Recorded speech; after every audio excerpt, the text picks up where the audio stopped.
है कि अभी विपक्ष को टारगेट किया जा रहा है, उनके नेताओं को जेल भेजा जा रहा है।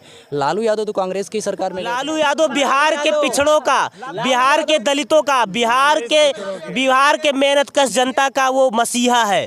उसने आवाज दी। मुद्दा क्या हो गया है? कांग्रेस का मुद्दा हो गया है कि पिछड़ी जातियों की राजनीति को कैसे आगे लेकर, सोशल जस्टिस को कैसे होल्ड किया जाए, रिजर्वेशन को कैसे होल्ड किया जाए। और ये लड़ाई लालू, मुलायम, कांसीराम इन जैसे लोगों की लड़ाई है। पेरियार मॉडल की बात पता नहीं होगी कि 12 लोगों के ऊपर एफआईआर हुआ है, उसमें एक नाम हमारा भी एफआईआर हुआ बाद में जब आरोप सिद्ध हो गए कि सब लोग बीजेपी से जुड़े हुए हैं। देश में जैसे लोग तर्क दे रहे हैं कि आईटी की घटना पर कार्रवाई हुई, तो कार्रवाई करके कोई सरकार एहसान नहीं कर रही है।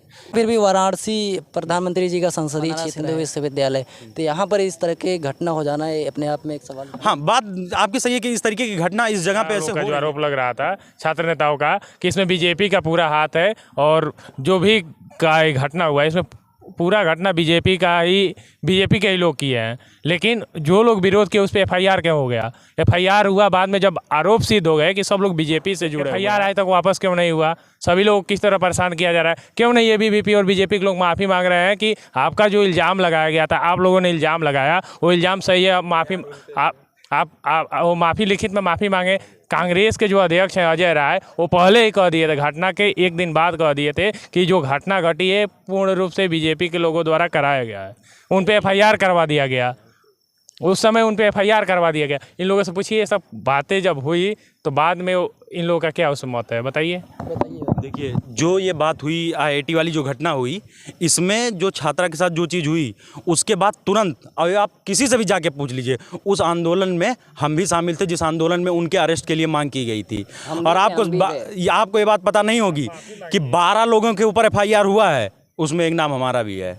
उन 12 लोगों में कि जिन लोगों ने उनके अरेस्ट की मांग की थी उसमें हम थे। तो हम ऐसे वाले नहीं हैं कि जो लोग बस सिर्फ आंख बंद करके सिर्फ समर्थन कर रहे हैं। काम पे समर्थन करेंगे, काम पे समर्थन, ठीक है, वो बात सही है। लेकिन ये भी सवाल उठता है कि जिस तरीके से बाबा का बुलडोजर अगर यहाँ पर हावी है, डबल इंजन की सरकार है, अपराधी डर के भाग गए, तो अपराधी कहाँ से पैदा हो जा रहे हैं फिर? अपराधी कहाँ किस? देखिए इतनी बड़ी जनता है, पहली बात। और ये जो क्रिमिनल माइंडसेट, या इस पे अगर बात करेंगे कि अपराधी कहाँ से पैदा हो जा रहे हैं या कैसा हो जा रहा है, अब एक बात बताइए, आप घर घर में पुलिस लगा नहीं सकते हैं, ठीक है? कहीं ना कहीं से कुछ ना कुछ घटनाएं हो सकती हैं। बात आपको ये देखना है कि कहीं का प्रशासन अगर आपको जज करना है तो आप ये मत देखिए कि घटना कहाँ हो रही है कहाँ नहीं हो रही है। आप ये देखिए अगर घटना हुई तो उस पर कार्रवाई क्या हो रही है। और फिर भी कोई नहीं, लेकिन फिर भी वाराणसी प्रधानमंत्री जी का संसदीय क्षेत्र है और सिटी है, कोई ऊपर से बनारस हिंदू विश्वविद्यालय, तो यहाँ पर इस तरह की घटना हो जाना है अपने आप में एक सवाल। हाँ, बात आपकी सही है कि इस तरीके की घटना इस जगह पे ऐसे हो रही है। लेकिन वही मैं आपसे कहा ना कि अब जैसे ये इतना बड़ा यूनिवर्सिटी है, इतना बड़ा, हर एक चौराहे पे आप बताइए कि अब पुलिस या गार्ड लगाना पॉसिबल है? नहीं है।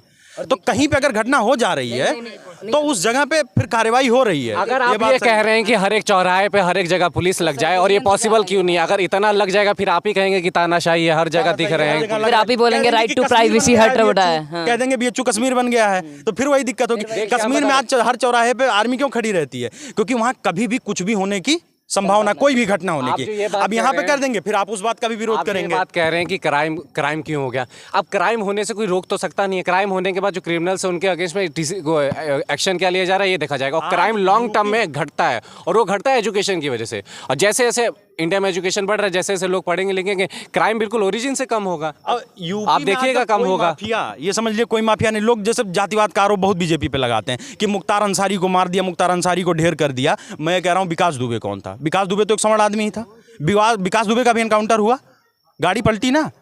बात यह है कि जो भारतीय जनता पार्टी है वो क्रिमिनल्स के खिलाफ है, किसी जाति विशेष या किसी धर्म विशेष के खिलाफ नहीं है। पूरे यूपी में गैंगस्टर का जितने वॉर वगैरह ग्रुप होते थे, इन लोगों का आपस में मुठभेड़ हो जाता था, झगड़ा हो जाता था, तो वो सब अब कितना कम हो गया, ना के बराबर हो गया है, क्योंकि वो सब अंदर है। ये कह रहे हैं कि प्रशासन बिल्कुल टाइट है और बीजेपी कोई पक्षपात नहीं करे, अगर कोई क्रिमिनल है तो उसको सजा होगी। कि त्रिभुवन सिंह कौन है, ब्रजेश सिंह कौन है, हाँ धनंजय सिंह कौन है? बीजेपी में चले लोगों के मसीहा हैं, बीजेपी में शामिल है तो आज वो अच्छे हैं। इसमें ये है कि भाजपा के राज में जो इनका ये जो बात ये कह रहे हैं कि गुंडे साफ हो गए हैं, तो गुंडे वो साफ हो गए हैं जो विपक्षी पार्टी में से या बिलोंग करते हैं या फिर वो माइनॉरिटी कम्युनिटी से बिलोंग करते हैं।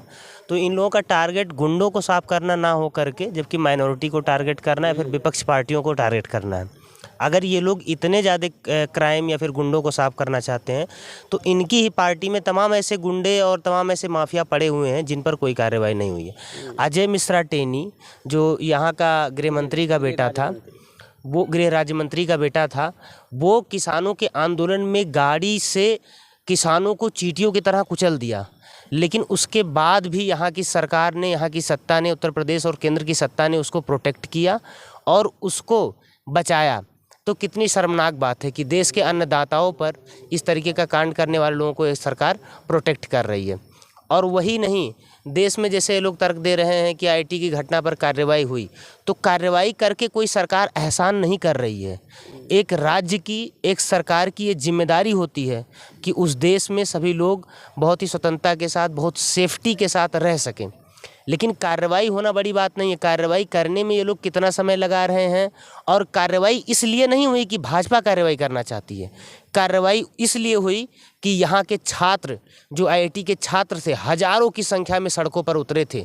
पूरे राष्ट्र का मुद्दा बन गया था, पूरे राष्ट्र में चर्चा का विषय था। तो सरकार पर यहाँ के छात्रों का और जो विपक्षी पार्टियां हैं उन सबका भारी दबाव था। इस दबाव के चलते इन लोगों को कार्रवाई करनी पड़ी। कार्रवाई नहीं करते तो ये जनता जवाब देती। तो ये लोग मजबूरी में आकर कार्रवाई की है, नहीं तो क्यों अपने जो है आईटी सेल के पदाधिकारियों पर ये लोग कार्रवाई करेंगे। ये लोग 3 महीना तक तो प्रोटेक्ट ही किए, उसके बाद ऐसी कार्रवाई करने की कौन सी नौबत आ गई। तो ये लोग दबाव में आकर कार्रवाई किए। ये यहाँ के छात्रों की जीत है, उस लड़की के जज्बातों की जीत है कि उस लड़की लड़ी और उस लड़की ने अपना न्याय लड़ के सुनिश्चित किया। योगी जी के जो अभी बुलडोजर चल रहा है, बुलडोजर न्याय को आप कैसे देखते हैं, सही है गलत? देखिए, किसी भी एक राज्य में बुलडोजर न्याय बहुत ही खतरनाक चीज़ है। हमारे देश में कार्यपालिका है, न्यायपालिका और विधायिका है, तीनों के अपने अपने काम बटे हुए हैं और कोई भी लोकतंत्र इस तरीके से काम करता है। तो अगर एक राज्य न्याय व्यवस्था को अपने हाथ में ले ले तो ये एक राज्य की अच्छी कार्य प्रणाली ना होकर के एक गुंडागर्दी वाली प्रणाली हो जाती है। अगर कोई माफिया है, कोई भूमि अधिग्रहण किया है, कुछ भी किया है, तो उसका प्रॉपर प्रोसीजर होना चाहिए, कोर्ट में जाना चाहिए, कोर्ट का फैसला आए, उसके बाद वो चीज़ें इम्प्लीमेंट होनी चाहिए। और दूसरी बात, अगर मान लें कि सरकारें जो है गुंडा माफिया को बुलडोजर से साफ कर रही हैं, तो आप एक भी ऐसी कार्रवाई बता दीजिए बुलडोजर की जो भाजपा के किसी विधायक, किसी मंत्री या फिर किसी भाजपा के नेता पर यह कार्रवाई हुई है या फिर भाजपा से जुड़े गुंडों पर यह कार्रवाई हुई है। जितनी भी कार्रवाइयाँ हुई हैं वो विपक्ष के लोगों पर हुई हैं या फिर जो माइनॉरिटी कम्युनिटी से बिलोंग करते हैं वो लोग पे हुई हैं। हाँ, इस भाजपा जैसे आप, ये तो पूरे देश में सबको पता है कि भाजपा हिंदू मुस्लिम करना चाहती है। एक छोटा मुद्दा अगर भाजपा को मिलता है तो उसमें कैसे रिलीजन का एंगल घुसाया जाए, भाजपा उसमें पूरा प्रयास करती है और जैसे ही रिलीजन का एंगल उसको मिलता है वो उस पर कार्रवाई कर देती है। तो जो भाजपा की न्याय प्रणाली है वो बिल्कुल भी एक इक्वल नज़र से देखने का नहीं है। वो जो है देश को बांटने का और देश में विपक्षी पार्टियों को परेशान करने का। आज देख लीजिए ईडी सीबीआई या फिर अरविंद केजरीवाल का मामला ले लें, राहुल गांधी को जो है डिस्क्वालीफाई कर दिया गया, सुप्रीम कोर्ट ने उनका जो है होल्ड किया और उसके बाद केजरीवाल को ज़बरदस्ती जो है लोग जेल में डालने के भ्रष्टाचार के आरोप में। हेमंत सोरेन आज जेल में बंद है। विपक्ष के जो तेजस्वी यादव एक बिहार के कद्दावर नेता बाहर निकल के आ रहे हैं, उनको भी लगातार ईडी सीबीआई के माध्यम से जो है दबाने का प्रयास किया जा रहा है। तो देश में जितने भी विपक्ष की आवाज़ हो, चाहे छात्र हो, चाहे नौजवान हो, चाहे किसान हो, चाहे लोकल लीडर हो, उत्तर प्रदेश के, बिहार के, केंद्र के, सभी लोगों को टारगेट करने का कोशिश किया जा रहा है और ये सीधे तौर पर देश के लोकतंत्र को, देश की आम आवाज़ को दबाने का कोशिश है जो भारतीय जनता पार्टी के नेता और भारतीय जनता पार्टी की सरकार कर रही है। लेकिन भारतीय जनता पार्टी के लोग ये भी तो कह रहे हैं कि जो अपराधी हैं या फिर जिन्होंने भ्रष्टाचार किया है उनके ऊपर हम कार्रवाई कर रहे हैं, किसी को टारगेट थोड़ी ना कर रहे हैं। केजरीवाल उसमें हेरा फेरी में गए हैं, उसके बाद हेमंत सोरेन जमीन वाले में। जितने भी नेता ये विपक्षी पार्टी में थे, उन्होंने अपना पार्टी छोड़ करके भारतीय जनता पार्टी में शामिल हो गए। क्या वो भ्रष्टाचारी नहीं है? अजीत पवार, जिस पर जो है कृषि घोटाला का 70 कई करोड़ रुपए का, सैकड़ों करोड़ रुपए का जो है भ्रष्टाचार है, अगर वो भाजपा ज्वाइन कर लेते हैं तो वॉशिंग मशीन में वो धुल जा रहे हैं। असम के मुख्यमंत्री जो थे, उन पर पहले अमित शाह जो है भ्रष्टाचार का आरोप लगाते हैं और उसके बाद वो जाकर भारतीय जनता पार्टी ज्वाइन कर लेते हैं, तो वो वॉशिंग मशीन में धुल जाते हैं। तो ज्योतिरादित्य सिंधिया मध्य प्रदेश से, जो उनके खिलाफ गृह मंत्री, प्रधानमंत्री सभी लोग हमलावर होते हैं, बताते हैं कि ये जो है परिवारवादी हैं, ये लोग जो है भ्रष्टाचारी हैं, और लोग जैसे ही भाजपा ज्वाइन करते हैं वो लोग सबसे बड़े लोकतांत्रिक और सबसे बड़े जो है देश के हितकारी और सबसे साफ सुथरे नेता हो जाते हैं। तो भारतीय जनता पार्टी का काम